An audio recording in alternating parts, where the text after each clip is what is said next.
Good evening, especially all the honored guests here. Nice seeing you, Lieutenant Governor Dewhurst.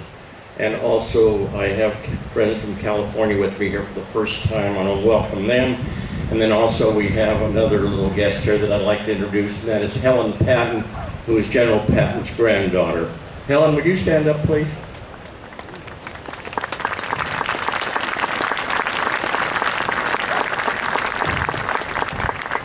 When Charles asked me to say a few words, I asked him what he wanted me to say, and he said, Jack, just tell him how you felt the day that you landed here in 1944. And I can make that very short, and my comments will be very short, because when I did leave England, landed, I was scared. Cherbourg, I was scared. St. Lo breakthrough, I was scared. Liberation of Paris, the Ardennes, and the Battle of the Bulge. But first, I want to thank you for inviting me. I'm truly honored to be here. The first time I visited France, I came along with 1 million other GIs because we felt a calling to deal with a madman Hitler who needed to be stopped, and there was no question whether this was a just war or not. We all knew what had to be done. We didn't want to do it, but it had to be done. When I returned home to start my family and build a business, I was hopefully that that was the last war we would ever have. Sadly, I was wrong. Since 1945, the world has not remained peaceful. It seems when one conflict ends, another begins. And that pattern continues right up to today. But I remain an optimist that this world will eventually become peaceful. I base this optimism on the changes I have seen in my lifetime. For example, the African American was not allowed in combat in World War II, and today our Commander-in-Chief is, our President is Commander-in-Chief. They called us the greatest generation, and it was just a short few times a couple years ago that I had the honor of meeting Tom Brokaw here that wrote The Greatest Generation, and I find it kind of hard to accept that honor at this time. Today's kids and young adults have outperformed my generation in many ways. Through a strong system of public education, they have made our lives better. The current generation has given us internet, Google, blogger, smartphones, green energy, drones, and explored the universe. And I didn't even mention Twitter if you measure global innovation in terms of lifestyle, changing products and events. Our current workforce has outperformed all previous generations, so I remain hopeful. In closing, I would share that I think the greatest generation is yet to come.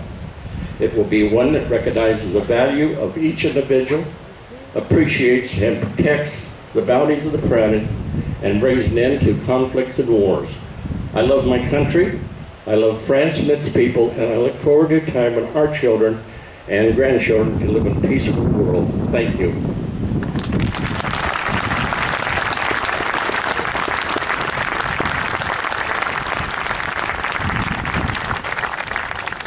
Alors pour la traduction en française, premièrement, il vous remercie de l'avoir invité.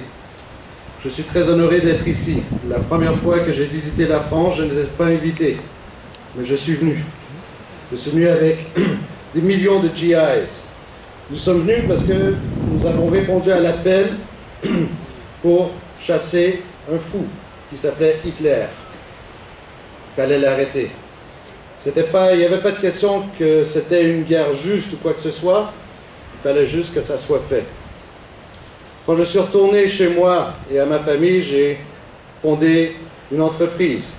Et j'espérais que c'était la dernière guerre qui allait avoir lieu. Mais malheureusement, j'ai eu tort. Depuis 1945, le monde n'est pas resté en paix. On dirait qu'à chaque fois qu'il y a un conflit qui se termine, il y en a un autre qui commence.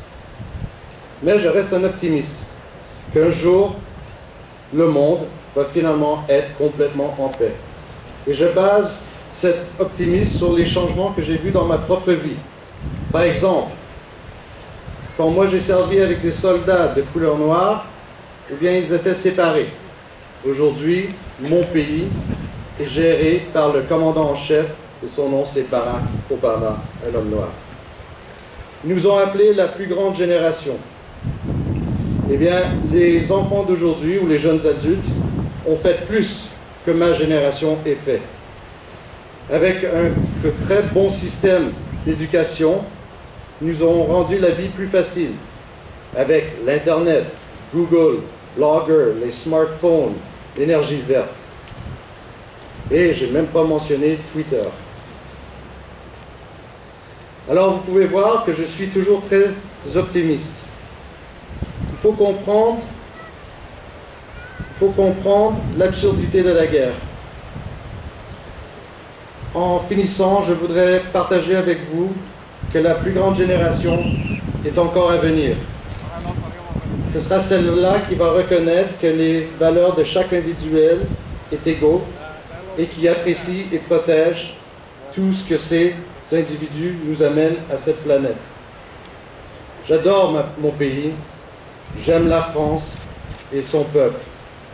J'espère à une époque où tous les enfants de la planète et mes petits-enfants pourront vivre dans un monde en paix.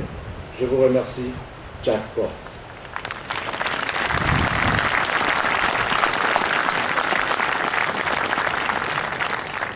Débarqué à Utah Beach.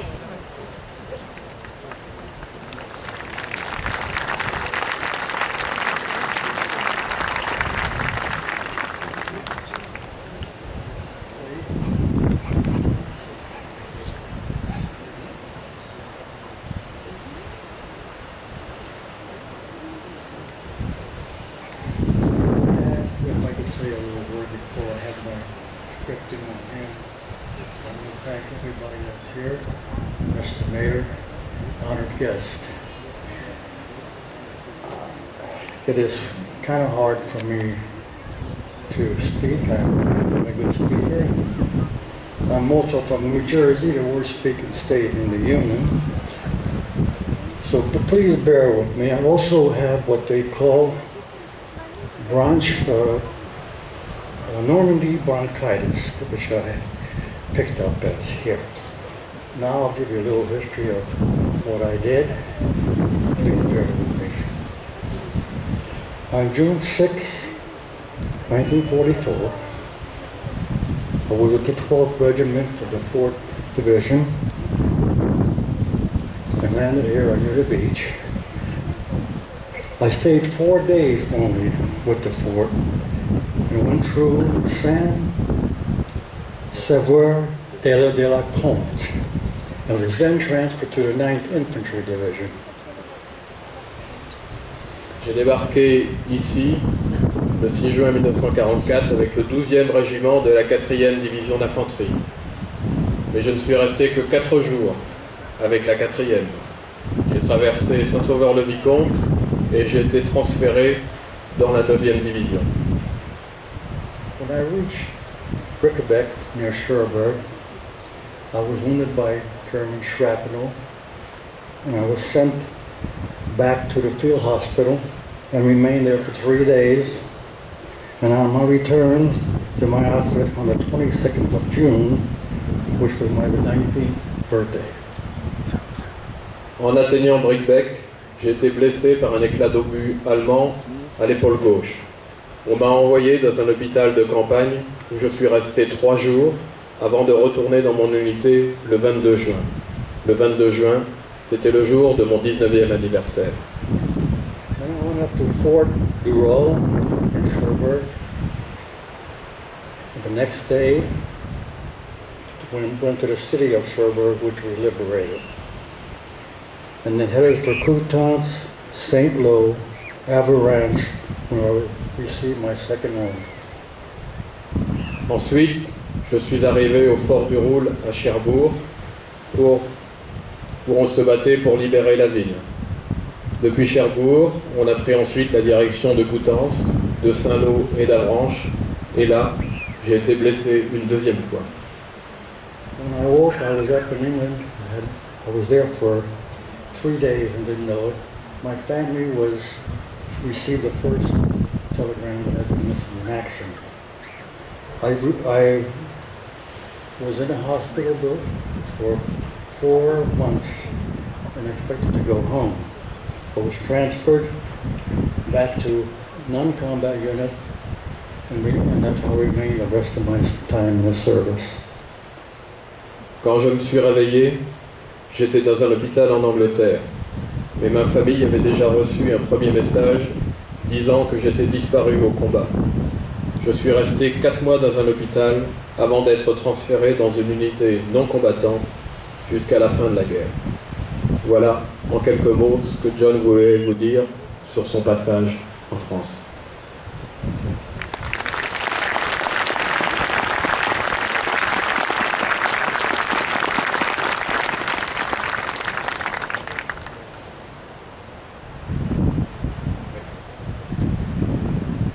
Major Général Barrett, chef d'état-major du commandement américain en Europe.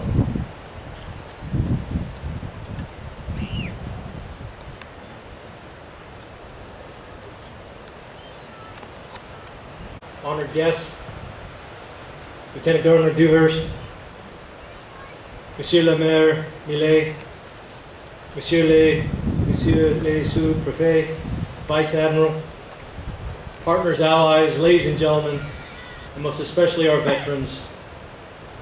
It's an honor for me to be standing here where history was made 69 years ago. 176,000 troops, more than 12,000 aircraft, almost 100,000 ships, boats, landing craft, frigates, sloops, and other special combat vessels. 176,000 human lives bound together. Those are the numbers on D-Day. They represented hope, and to many, success in our D-Day mission seemed anything but achievable.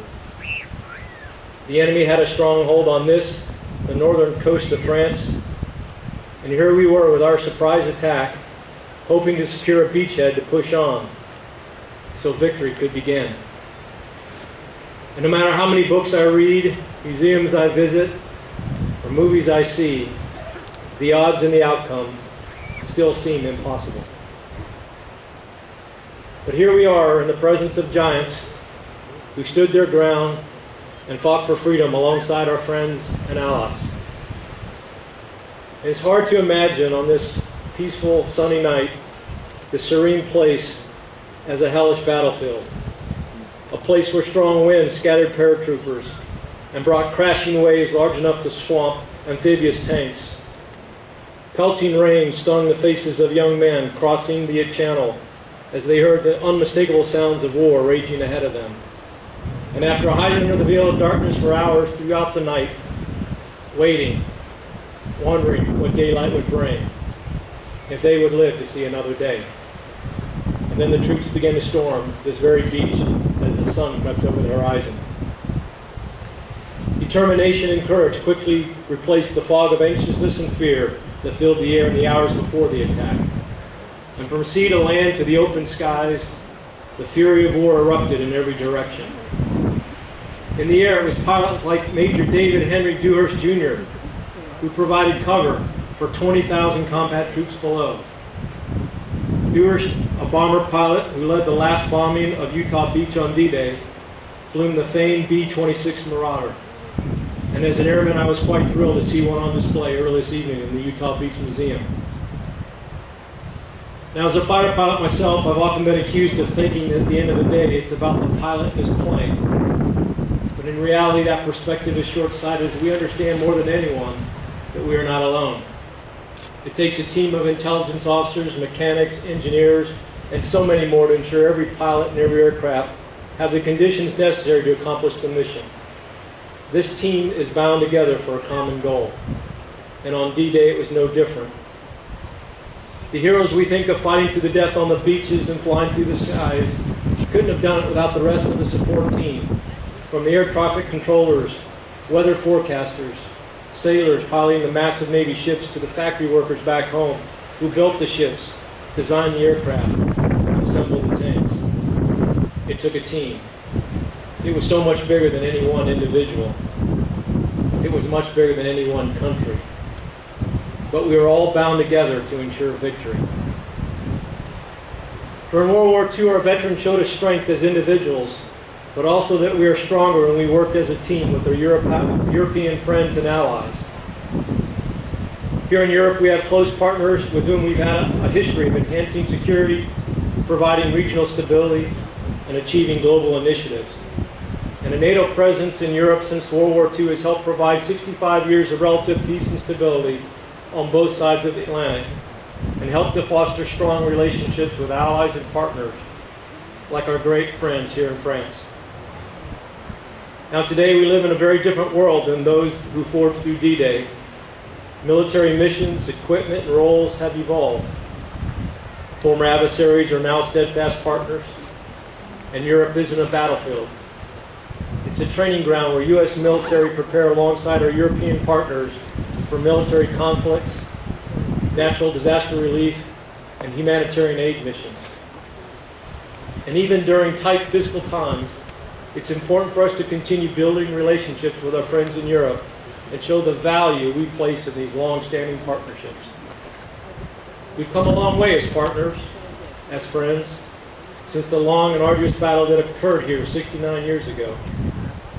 World War II was one of humanity's lowest points, yet so many men and women proved their mettle, fighting not only for their own lives, not just for one nation, but for the noble goal of restoring order, compassion, and liberty to the world.